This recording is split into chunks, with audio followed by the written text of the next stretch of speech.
galère sur 88.4, sur 88.4, 88.4. En fait des textes, en fait des snaps, bougies, j'observe les tâches, j'amène même pas neuf bougies. Les meufs bougées, mais les zéros feuilles mouillées. J'entends un gueule douce et qui fait sur ses mains rouges. D'un seul soulier, j'ai pas tous les jeux de doute. Des frelons, j'fais des pneus, j'roule les cours et tous les boules à cheville rouillé. J'caresse les pandacs, la boule à manger. Qui dans les boules à des gouttes en boule et les boules à bander. Merde, dans la chicha, j'fais du chien reflet. Dans ma broche, des effluves de quoi plaire aux ailes. J'assassine les gosses, ils pleurent sur le réseau. Dis que les frérots frais l'ont fait, remplissez l'enfer. Alors 88.4, Sam et Sam, Radio Galère. Bonjour, Radio Galère. Bonjour. On est avec Wald, comment tu vas? Ça va très bien, c'est VLD, avec moi il y a Sucombe Blazadé, à côté INCH, le DJ, le backer, le rappeur, le nouveau rappeur de France, il va tout baiser bientôt. Bon, ben, tu viens nous présenter ton projet, Tout à fait. qui s'appelle Ni queue ni tête. Exactement. Et tu vois, je l'ai trouvé, même si C'est bon. si c'est dit avec abréviation, c'est mon album. Première fois à Marseille que tu viens me présenter un projet? C'est même la première fois que je mets les pieds à Marseille. Ah bah tu n'es jamais venu. Moi je suis très casanier en fait. Casanier, mes parents sont casaniers, j'ai jamais bougé de chez moi en fait. À part pour aller faire tes concerts. Ah, ouais, donc Marseille, c'est la première fois. Ok. Bon, ben, tu sors ce premier 13 titres. Déjà, la réaction du public quand tu l'as joué dans les différents endroits était quoi? Est-ce que tu as eu une bonne réaction ou bon, Ouais, bonne réaction. Après, on fait du rap. Ça veut dire que quand on sort des morceaux sur scène, quand on sort des morceaux que les gens connaissent pas, comprennent pas ce qu'on dit. Ouais. C'est aussi normal, c'est les limites de notre discipline, n'est-ce pas? Mais sinon, une fois qu'ils les connaissent, c'est vraiment le feu, c'est vraiment beau, c'est bien accueilli, ça tue. Est-ce que faire 13 titres, tu as fait que 13 titres, pourquoi ne pas en avoir fait plus sur ce premier projet? C'est contractuel, c'est des histoires de signature. On signe un EP à LP, donc il faut d'abord que ça sorte un EP. Tu as sorti, le Ni queue ni tête est sorti sur toutes les bonnes plateformes de téléchargement. Tout à fait. Voilà. Puis aussi en physique, tu l'as sorti chez Maison de Record et Shuttercan qui sont des producteurs. Tout à fait. Tu vois, comment s'est faite la rencontre avec eux? Facebook, c'est magique. Ils m'ont envoyé un message sur Facebook. Ils m'ont dit bonjour, on aimerait se rencontrer. Je savais pas c'était qui, j'ai demandé à quelqu'un c'était qui, on m'a aiguillé, on m'a dit que c'était du lourd. Et du coup, j'y suis allé. Le travail était facile avec eux? C'était un peu compliqué pour faire l'album, quoi, parce que... Non, franchement, c'était très facile. J'ai une totale liberté, je fais des morceaux, je fais vraiment les morceaux que je veux. Je continue à faire des morceaux chez INCH, dans ma chambre, avec Sucombe Blazadé. Je fais vraiment tous les morceaux que je veux, je ramène au studio et on prend les meilleurs. Ce que eux estiment les meilleurs, parce qu'on n'a pas forcément les mêmes goûts. Mais comme ceux qui me produisent, c'est le compromis. C'est artistique, quoi. C'est le compromis qu'on a trouvé. Je fais ce que je veux, ils prennent dedans. Ok. Et mais maintenant, j'aimerais parler du personnage, parce que dans ce 13 titres, on a un personnage qui s'appelle Wald. Vald, ouais, pardon, c'est pas W, c'est MV. Excusez-moi. Vald. Moi, je voulais parler du personnage, parce qu'on a un personnage à la fois rigolo, à la fois cruel, et à la fois enfoiré. Comment tu es venu ce personnage, quoi? Je suis naturellement comme ça. En fait. Tu es naturellement comme ça. Ouais. Je pense que dans l'équipe, on a un mauvais fond. Et c'est pour ça, on est juste méchants. En fait. Il y a un morceau qui est phare, qui a beaucoup tourné, qui s'appelle Shoot un ministre. Tout à fait. Alors, on va bien expliquer le morceau. Tu dis pas forcément de shooter un ministre. En fait, dans le morceau, tu expliques que si tu es énervé, au lieu de t'en prendre à tes potes. Exactement. Surtout des inconnus. Ouais. Comment tu es venu l'idée d'écrire ça? Déjà, je trouve c'est la gimmick en fait.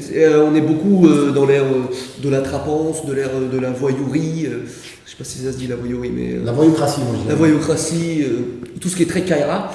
Donc je trouvais que c'était très drôle de scander shoot un ministre.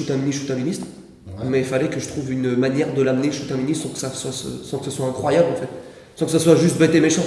Et du coup, faire une histoire, parler à un espèce de jeune qui est au fond du trou, et l'aiguiller au dernier moment, lui dire je comprends que t'as mal, mais tue pas des innocents. Est-ce que pour l'écrire ce morceau, ça a été dur pour toi? Ça a pris 2 jours. Ça a pris 2 jours? 2 jours, ouais, on était enfermés dans une espèce de, pas de cabane, mais de maison très loin de tout. Avec des vaches et des poneys.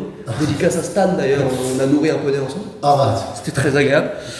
Et ouais, j'ai fait le morceau là-bas et voilà, après on l'a modifié. C'était à la base sur une phase B de Burn, qui était, je sais plus Il y avait Big Sean dessus, je sais plus trop qui il y avait dessus.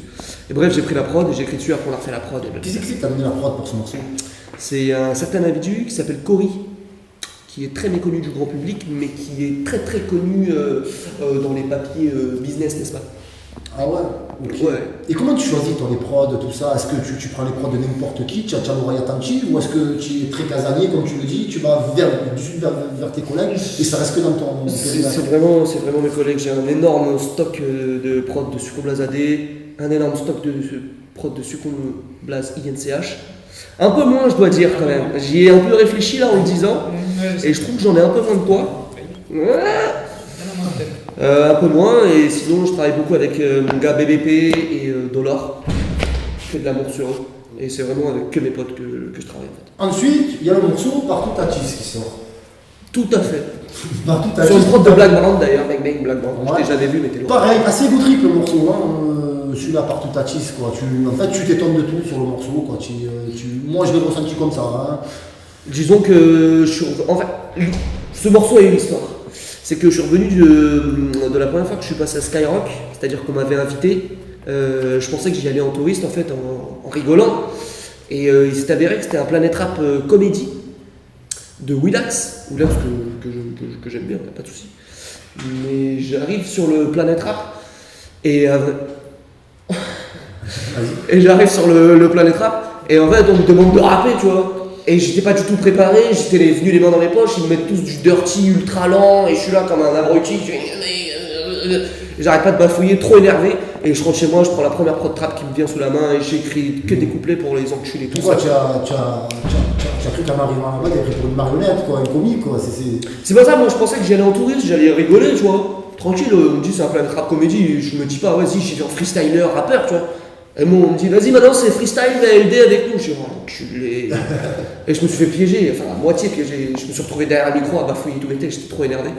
Et du coup voilà, je suis rentré et j'ai écrit sur une prod lente. Tu as été réel, quoi, d'entrée, quoi. Voilà, j'ai dit la prochaine fois qu'on m'invite en radio, si je refreestyle sur des prods lentes, je les laisse tous. Ensuite, il y a un autre morceau moi, que j'ai beaucoup aimé, où tu parles de chez toi. Je l'ai trouvé assez intimiste, même si ça n'a pas l'air, c'est On est sous bois. Où tu racontes ce qui se passe là-bas, tes potes, ta vie. Bon, on sait On est sous bois ce qui s'est passé, je crois que c'était en 2006. 2005, ouais. Ouais, Toutes les années, de toute façon. Ouais, de toute façon, Pendant les émeutes. Mais oui. Tu vois, est-ce que tu es très attaché au 9-3, quoi, mais c'est bon, parce que tu le prends aussi, hein. Est-ce que tu es très attaché à cet endroit, quoi? Non, attaché, je sais pas, c'est là où j'ai grandi, donc quand je rentre là-bas, j'ai l'impression d'être chez moi. Je sais pas si tu partages cet avis. On a tous envie de se barrer, tu vois, mais ça va nous faire un petit pincement au cœur quand même, tu vois. C'est-à-dire que quand on part, même en vacances ou quoi, et quand on revient, bizarrement, là on kiffe. C'est con, hein, parce qu'on part en vacances justement pour fuir cette merde. Exactement. Et au final, quand on revient, on kiffe. On est surpris. C'est ça qui m'intrigue, parce que c'est pas évident, quoi, d'écrire sur soi, tu vois. Finalement, c'est vraiment pas un morceau sur moi, c'est que je voulais, d'une certaine manière, dénoncer la crapulerie, la fierté d'être une crapule, en fait. Je supporte pas ça. Je trouve ça totalement débile et diminuant, en fait, de se vanter d'être une crapule, une sale race, entre guillemets. Ouais. Maintenant, c'est plus sur tes goûts musicaux. Est-ce que la mouvance trap, ce qui se fait maintenant, est-ce que ça te dérange? Est-ce que ça fait mal au rap? Ou je trouve qu'il en faut? Ça fait partie du paysage? Ah ouais, je trouve que ça fait du paysage, c'est une mode, c'est très bien. Le rap se fait de mode, à l'époque il y avait une mode très générale, maintenant il y a plein de modes en même temps, mais la mode la plus mise en avant c'est entre guillemets le trap, c'est pas vraiment du trap, même moi ce que je fais c'est pas vraiment du trap, c'est plus du dirty. Ouais, tu fais du dirty. Parce que la trap c'est très Kaira et encore une fois je suis pas. Moi je trouve pas que moi pas particulièrement, je trouve pas que tu fais du dirty, moi je trouve que tu fais du rap, quoi. Exactement. Tu fais partie de. Je t'entends quand tu dis ça, je t'entends. Ouais, mais je t'écoute quand tu me parles. Ça nous fait un peu comment. Te casse. Il y a du level. Le truc, c'est que j'ai l'impression que je fais partie de cette génération. Vous êtes beaucoup, hein, c'est pas forcément la référence, soit en 1995, comme je l'ai dit tout à l'heure, Gilles Berligo, ou même que ce soit Alpha One, bon, d'autres. Vous en foutez, quoi, vous rappez, quoi. Exactement. Les micros ouverts, on y va, on s'en fout. Voilà. Moi je pense aussi que je suis touché par un certain manque de culture, donc je ne suis attaché à rien. Je n'ai pas de style préféré, je n'ai pas de oh j'adore ça, c'est ça que je vais faire toute ma vie.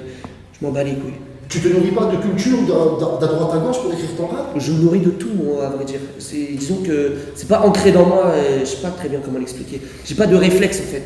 Ouais. De réflexe bête et méchant qui va me faire dire ouais, ça c'est forcément bien, ou ça c'est forcément nul et compagnie. J'écoute tout et j'aime bien à peu près. Et en fait, dans tous les styles, il y a un truc que j'aime bien, donc je suis à peu près apte à tout faire, sauf chanter et tout ça. Je vais te poser une question bête parce que vous avez déjà l'air d'être un excellent orateur. Qu'est-ce qui ferait que moi, j'irais acheter ton album de Wald? Alors, premièrement, parce que je m'appelle Vald. Ouais, pardon. Et, et que c'est mieux que Wald. On peut Ouais, le non, dire, mais- Vald, c'est mieux que Wald. C'est un vieux réflexe qu'il a pris. Ouais, je te le dis, mais. Qu'est-ce qui ferait l'acheter? Je sais pas. Ce qui te ferait l'acheter, c'est de le télécharger illégalement, que tu l'écoutes et que tu te rends compte qu'il faut lâcher un billet à un moment. Bang, bang. Bang, bang. Ben, en tout cas, Vald, ça a été excellent de te recevoir. C'était excellent d'être reçu. Un excellent personnage. Maintenant, ben, j'aimerais juste que tu me fasses un petit drop pour Sam et Sam 88.4, Radio Galère. Eh ben, c'était pour Sam et Sam 88.4 Radio Galère sur Marseille VLD avec Suco Blazadé, INCH. INCH a des projets plein les poches. Suco Blazadé a un projet en préparation NQNT dans les bacs sur VLD TV. Bang bang. C'était Vald, première fois à Marseille. À la vôtre, les gars. Allez, bon appétit. Je vais vous laisser. J'ai cru qu'on se pas. Bande sur des fruits chez la pote. T'auras enfilé dans mon coin, viens enquiller dans mon coin. C'est la bouche qui est jambon. Tire un trait pour ta vie de cochon. Tire un deux pour ta vie de cochon. Ou une queue pour ta vie de cochon. Vie d'affaires ou la terre. Fais-moi vite cochon. C'est la fête. Mon dernier numéro c'est pareil. J'ai fini. Sur 88.4, sur 88.4, 88.4.